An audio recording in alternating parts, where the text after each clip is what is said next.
काफ़ी बात हो गई है। मैं सिर्फ ये कहूँगी, ख़वातीन इसलिए आई थी यहाँ पर, ख़वातीन इसलिए यहाँ पर आई थी, 52% आबादी की इतनी इंसल्ट हुई है। ये केस एक फ्लड गेट खोला जा रहा है ख़वातीन के हकूक़ पर डाका मारने का, सिर्फ पॉलिटिकल विक्टिमाइजेशन के चक्कर में।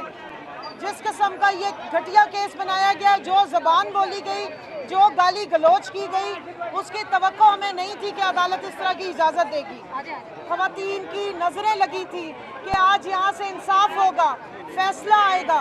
ये फैसला सिर्फ बुशरा बीबी के लिए नहीं आना, ये फैसला पाकिस्तान की ख़वातीन बहन बेटियों के लिए आना है। और मैं हैरान थी कि ख़ावर मानिका ने आज औरतों की इज्जत उछाली, गाली गलोच की, लेकिन अदालत खामोश रही, जिसकी वजह से हम परेशान भी हुए, शर्मिंदा भी हुए और आज हमारे सर भी झुके हैं।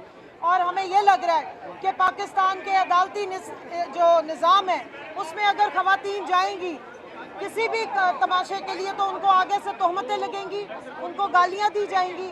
तो खुदारा हमारी अदलिया से रिक्वेस्ट है, पाकिस्तान की 52% आबादी के हकूक़ की प्रोटेक्शन आपके ज़िम्मे है। ये केस एक लैंडमार्क है, ये सिर्फ पॉलिटिकल विक्टिमाइजेशन की बुनियाद पर जो केस बनाया गया है, इसके बहुत दूर रस नताइज होंगे। पाकिस्तान की जो इस्लामिक जो सोसाइटी है उसके ऊपर इसके बहुत बुरा प्रेसिडेंट सेट होगा। मेहरबानी करें, मैं अदालत से रिक्वेस्ट करूंगी, हाई कोर्ट से रिक्वेस्ट करूंगी कि जल्द अज जल्द इस पर नोटिस लें और इस केस को इंसाफ के तकाज़ों के मुताबिक इस्लामी कवानीन और पाकिस्तान के आइन और कानून के मुताबिक कंक्लूड करें, ताकि ख़वातीन के हकूक़ की भी प्रोटेक्शन हो और बुशरा बीबी को रिहा किया जाए। Thank you.